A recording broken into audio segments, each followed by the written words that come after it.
Hola, les doy la bienvenida a una nueva emisión de Consejo al Día, un espacio donde ustedes pueden conocer el trabajo de los concejales por Bogotá y sus habitantes. Estos son nuestros titulares. Tras la alerta sanitaria que atraviesa la capital a causa del coronavirus, el Consejo de Bogotá tomó la decisión de realizar las sesiones virtuales. La economía de los bogotanos está en jaque por cuenta del COVID-19.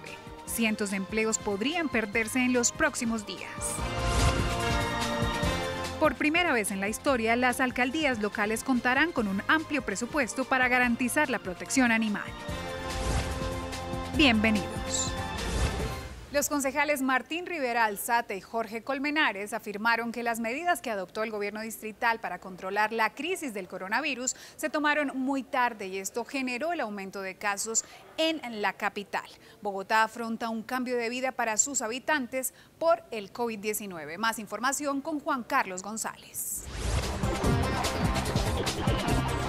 Este es el panorama de la capital, soledad y más soledad. Luego de las medidas tomadas por el gobierno nacional y distrital para evitar al máximo el crecimiento de los casos del COVID-19 en la ciudad. Para el Consejo Distrital, las medidas en Bogotá se tomaron de manera tardía y esto generó el aumento de contagiados en el distrito. Era necesario haber cerrado todas las fronteras la semana pasada. Lo que nos han dicho los expertos que han analizado el caso en otros países han coincidido que lo único que funciona es el aislamiento preventivo y el gobierno nacional se demoró en tomar esas decisiones. Ya las tomó, ahora acompañarlas, acatar todo lo que está diciendo el gobierno nacional y el gobierno distrital. La medida sí fue demorada. Yo desde el 4 de febrero radiqué una proposición, fui el primer concejal que radicó la proposición en donde se solicitaba que nos explicaran qué medidas iban a tomar o qué protocolos se iban a utilizar con respecto al coronavirus. Se esperaron hasta el momento en donde se subió la tasa de casos acá en Colombia y en Bogotá, pero sin embargo apoyo la forma en la que ha actuado la alcaldesa, las medidas que se han tomado. El Cabildo hizo un llamado a los bogotanos para mantener la calma y cumplir las normas a cabalidad, mantener en casa, trabajar desde el hogar, lavarse las manos constantemente, evitar las reuniones y aglomeraciones y solo salir a lo estrictamente necesario. Esto ayudará a proteger al prójimo y evitar al máximo el número de contagiados en la ciudad. Va a ser un año difícil económicamente. De pronto estaremos a puertas de una recesión, va a ser muy difícil, pero primero la salud. Debemos entender que primero tenemos que cuidarnos, protegernos y una vez salgamos de esta, juntos reactivemos fuertemente la economía. Juntos salgamos a cine, juntos salgamos a teatro, juntos salgamos a comer. Cuando pase toda esta pandemia tenemos que trabajar por la reactivación de la economía por parte del Consejo de Bogotá, porque hay muchas familias que dependen de estos comercios como en los San Andresitos o en San Victorino. Entonces tenemos que revisar luego de que logremos pasar esta pandemia cómo se les va a apoyar, porque hay muchos que también están iniciando sus empresas y luego de estos cierres ya la empresa va a caer en crisis. La vida de los capitalinos ha cambiado por cuenta del coronavirus, pero se ha creado conciencia sobre el cuidado de la salud. Las medidas se mantendrán hasta nueva orden. Debido al estado de alerta por el que atraviesa Bogotá por cuenta del coronavirus, el Cabildo Distrital tomó la decisión de realizar las sesiones plenarias de manera virtual. Andrea Olaya nos tiene más detalles. Ante la pandemia que está viviendo la ciudad por la propagación del coronavirus, el Consejo de Bogotá ha decidido tomar varias medidas de prevención. Atención al público. Vamos a cerrar el consejo al público temporalmente. Aquí no van a entrar personas a las barras, no va a haber visitas a las oficinas de los concejales. Vamos a hacer esa medida estricta para prevenir tanto que llegue eventualmente el virus acá como que pues no nos convirtamos nosotros en una fuente de propagación del virus. ¿Horarios flexibles? Expedimos una resolución para horarios escalonados de entrada y salida en el consejo al trabajo. Hay un horario de 7 de la mañana a 4 de la tarde, otro de 8 a 5 de la tarde y otro de 9 de la mañana a 6 de la tarde. Para reducir la carga del sistema de transporte, contribuir a eso. Higiene y salubridad. También vamos a mantener obviamente un esfuerzo para que haya, digamos, una concientización del tema de higiene personal, que seamos conscientes de lavarnos periódicamente las manos varias veces durante el día, que no nos toquemos la cara. Con el numeral Bogotá se queda en casa, los 45 concejales han tomado la determinación de realizar las sesiones virtuales desde el 19 de marzo. Una emergencia de salud global. Y vamos a liderar con el ejemplo. Desde el Consejo de Bogotá. Estamos comprometidos. Y vamos a tomar medidas. Nos ponemos la 10. Para evitar que el virus se propague rápidamente en nuestra ciudad. ¿Cómo lo haremos? Primero, promoveremos el trabajo en casa. Usando la tecnología. Cuidándonos. Cuidando a nuestras familias. y evitando salir. Es lo más importante. Segundo, lavarse las manos. No se nos puede olvidar. Todos debemos lavarnos muy bien las manos. Muchas veces al día. Al menos cada 3 horas. Y sobre todo, Después de usar el transporte público. También debemos hidratarnos. Así que tomemos agua frecuentemente. Si tenemos algún síntoma de gripa, Vamos a usar todos y todas el tapabocas. quédate en casa. Llamaremos al 123 y seguiremos sus instrucciones. Aunque nos debemos aislar, esto es algo que nos une. No tiene color. no tiene tinte político. No nos dejemos asustar. No generemos pánico. Y juntos tenemos el poder De detener la propagación. Todos debemos cuidarnos. Difundamos la información. Que sea útil para todos. El Consejo de Bogotá está unido para prevenir la propagación del coronavirus. Es una decisión acertada, que tenemos que incentivar que trabajemos desde la casa, el teletrabajo, y el Consejo va en ese sentido. El Consejo debe dar ejemplo y a su vez debe dar prácticas pedagógicas que permitan transformar lo que estamos viviendo. El presidente del Consejo, Carlos Fernando Galán, asegura que estas medidas son necesarias ante la declaración de emergencia en salud pública a causa del coronavirus. La crisis económica en Bogotá apenas inicia. Esto por las medidas que se han debido tomar para evitar la propagación del coronavirus. Sectores como el de entretenimiento nocturno y el de los transportadores indican que la pérdida de empleo es una de sus mayores preocupaciones. Existe preocupación entre los bogotanos por los impactos negativos en la economía que deja el crecimiento del COVID-19 en la capital. El concejal Armando Gutiérrez del Partido Liberal hizo un llamado a las autoridades para fiscalizar la compra y venta de insumos, evitando los sobrecostos para la ciudadanía. Se está generando también la posibilidad de que algunos rufianes, algunos delincuentes están acaparando los bienes de consumo en el mercado para posteriormente, dentro de algunos días o semanas, venderlos a precios exagerados, sobre todo los insumos que se requieren, como alcohol, como glicerina, como gel. Por su parte, Asobares, la asociación que agremia a los centros de entretenimiento nocturno de la ciudad, afirma que la medida de cerrar los establecimientos comerciales es de mucha responsabilidad para evitar la propagación del virus, pero esto genera mayor desempleo. Es un impacto negativo 100%, realmente los establecimientos, muchos de ellos están preocupados en temas de arriendo, en temas laborales, en temas de pago de facturas a proveedores, que al tener que cerrar sus establecimientos obviamente no van a tener un flujo de caja que les permita subsistir. Muchos de ellos incluso nos dicen, si esto dura 2 meses, prácticamente puedo llegar a la quiebra. Por eso el llamado ha sido unirnos a las medidas nacionales, unirnos al llamado de quedarnos en casa y de un ejercicio responsable y social. Además, el gremio creó un comité de crisis que se encargará de monitorear la situación y generar una serie de medidas que los lleve a una pronta recuperación económica una vez sea superada la crisis sanitaria. Bogotá tiene unas cifras aproximadas de 30.000 personas vinculadas laboralmente a este tipo de establecimientos un fin de semana. La disminución de pasajeros en Transmilenio, que ha superado el 35%, también se ha sentido en todo el gremio transportador. Totalmente sola la ciudad, lo otro, por la ciclovía no va ningún ciclista y nos ha perjudicado bastante por lo que los trancones son monumentales. Sí, bastante desocupada, hay poca gente andando en las calles. ¿Y cuántas carreras ha dejado de hacer en un día normal, por ejemplo? Por ejemplo, vamos en un 50% de trabajo con respecto a un día normal. Total, muy solo. ¿Cuántas personas movía en un día normal y cuántas están moviendo hoy? Un día normal por ahí unas 380, hoy estos días por ejemplo por ahí 180, 200. Los vendedores informales que viven principalmente de un ingreso diario se muestran preocupados. He dejado de vender más del 50% de la mercancía.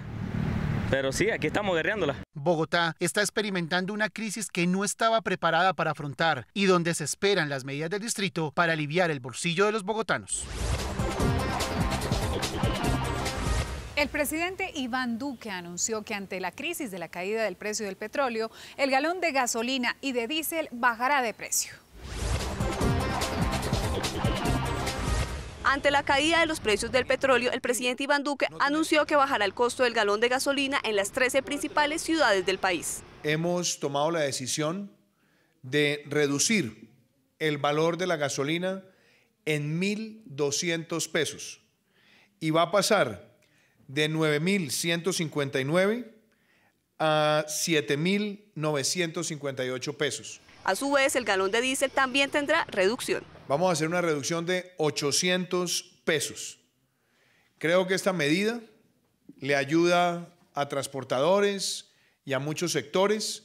También, por supuesto, contribuye a abaratar el costo de vida de la logística para la movilización de alimentos en estas circunstancias. Por su parte, el concejal Samir Avizambra apoyó esta decisión y aseguró que esta medida es positiva para la capital en medio de la alerta sanitaria que registra Bogotá. Muy positivo, yo creo que hay que dar medidas de ayuda a los comerciantes, a los empresarios, a los trabajadores, porque ese tema del coronavirus está afectando la economía no solamente de Bogotá, sino del país. Los conductores opinaron frente a esta medida. Que ojalá y quedar así con el precio que va a bajar, porque realmente los precios de la gasolina acá en este país son muy costosos y para nosotros los transportadores está siendo muy difícil, pero muy difícil pues ese precio. Sí, positivo, claro, porque de todas maneras el costo de la vida viene como de ahí, del costo de la gasolina. Esta decisión se da en el marco de las medidas económicas que está tomando el gobierno nacional debido a la pandemia del coronavirus.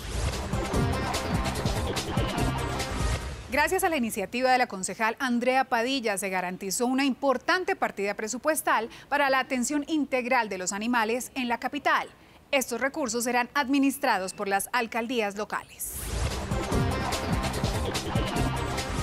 Por primera vez en Bogotá, los animales tendrán una línea de inversión en las alcaldías locales, según lo indica la circular del Consejo Superior de Política Fiscal, CONFIS. La concejal del partido Alianza Verde, Andrea Padilla, señaló que el concepto del gasto destinado a los animales consistirá en varias acciones. Esterilización, urgencias veterinarias, brigadas médicas, educación en tenencia responsable de animales y cultura ciudadana. Son esas acciones las que se pueden desarrollar para protección a los animales. Según el documento, esta línea de inversión que representa el 60% del total del gasto local hace parte del componente estratégico. Esto quiere decir que la protección a los animales hará parte de los recursos de inversión de las alcaldías locales que deberán ejecutar. Se habilita una línea de inversión para la protección animal en las alcaldías locales.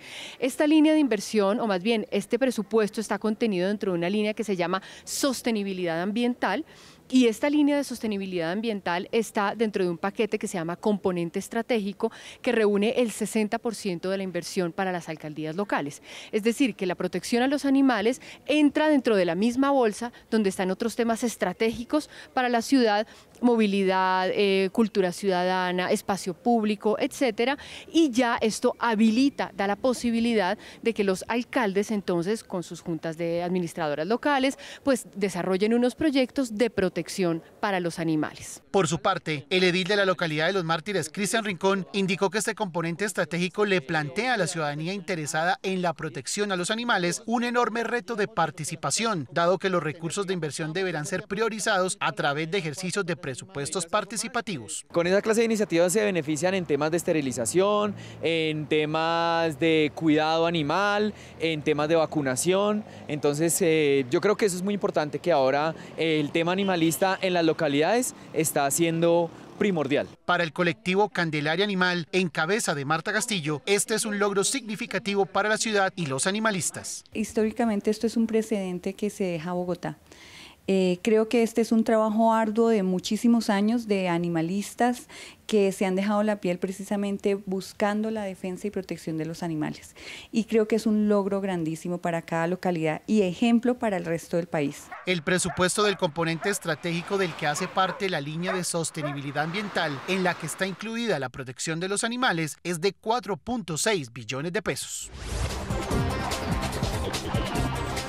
En Colombia, después de las guerras civiles, en especial la de 1878, alguien tenía que recomponer al país. Regeneración o catástrofe fue el rótulo sobre el cual Rafael Núñez inspiró su proyecto político con el que alcanzó la paz. Con la concejal María Victoria Vargas lo recordamos hoy a través de una de las obras de arte de la corporación.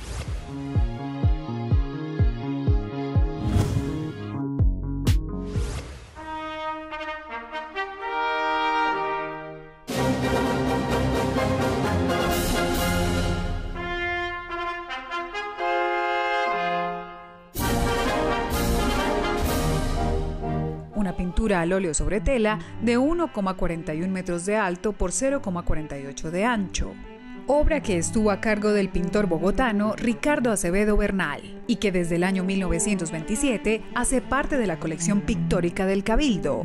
Bernal obtuvo en 1928 reconocimientos por parte del presidente de la época, Miguel Abadía Méndez, y también del Consejo Municipal, que aportó la corona con la que se le exaltó como el mejor pintor del país en aquel entonces. La vida del cartagenero Rafael Wenceslao Núñez Moledo iba a toda máquina. A los 15 años se graduó de bachiller, a los 20 de abogado y a los 21 fue juez en Panamá. Además, fue cónsul de Colombia en el Havre, ciudad francesa, y en Liverpool. Rafael Núñez fue 4 veces presidente de nuestro país, fue ideólogo del movimiento de regeneración, también es el autor de la letra del himno nacional.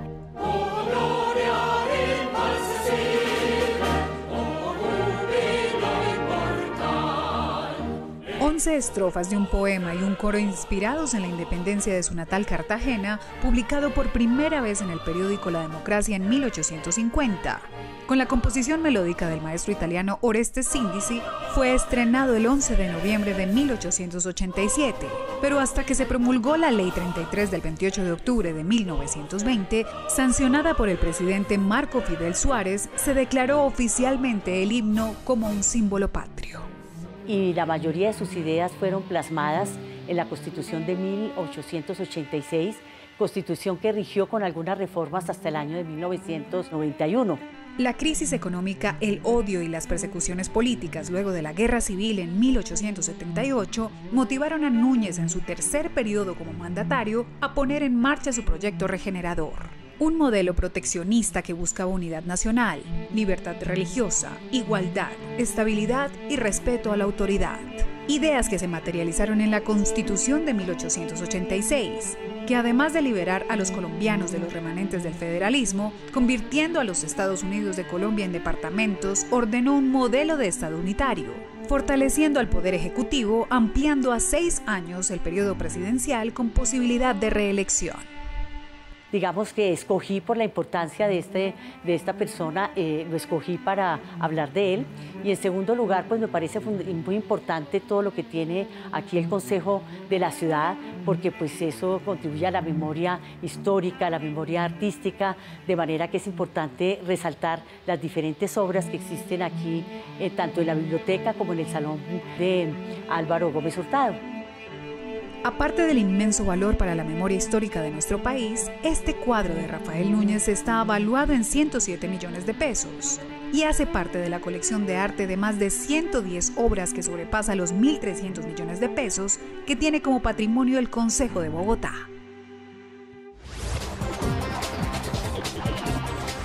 Los invitamos a que nos sigan en nuestras redes sociales, en Twitter @Consejo de Bogotá y en Facebook Consejo Distrital. También para que continúen en sintonía con nosotros, ya que después de esta breve pausa les entregaremos más información en Consejo al Día.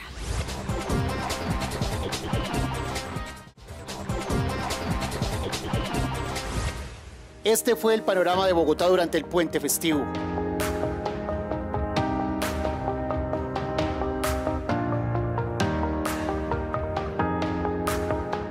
Calles desoladas, poco servicio público de transporte en la ciudad y algunos locales comerciales abiertos para garantizar el suministro de alimentos en el distrito.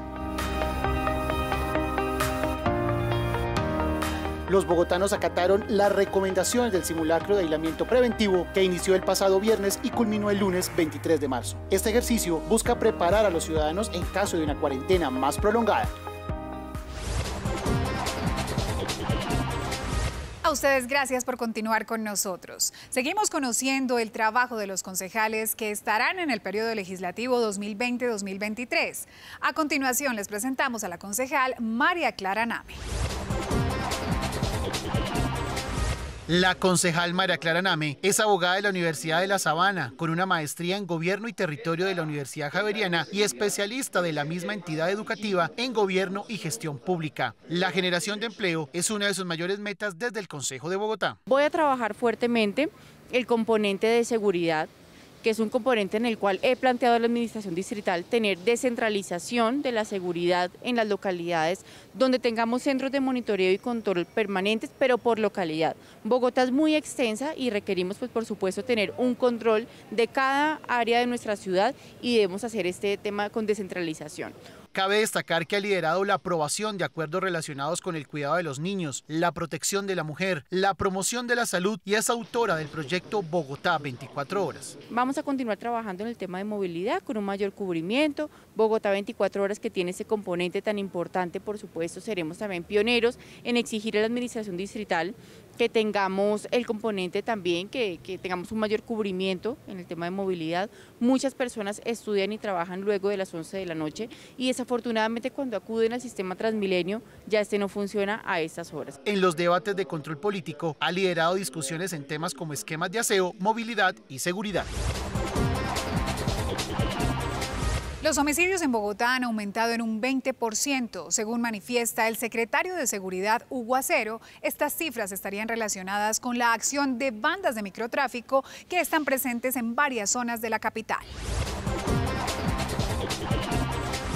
En lo que va corrido del año, los homicidios en la capital aumentaron en un 20%. Según afirma el secretario de Seguridad, Hugo Acero, las riñas entre bandas de narcotraficantes han elevado estas cifras. Lo que está ocurriendo es que tenemos una serie de enfrentamientos de estructuras criminales en varias localidades. En la localidad de Ciudad Bolívar, en Bosa, en Rafael Uribe Uribe, Mártires y una parte de San Cristóbal, en donde tenemos problemas. Y en Kennedy, son realmente 6 localidades. Y eso lo estamos enfrentando. Ya hemos desactivado 7 bandas dedicadas a esa actividad.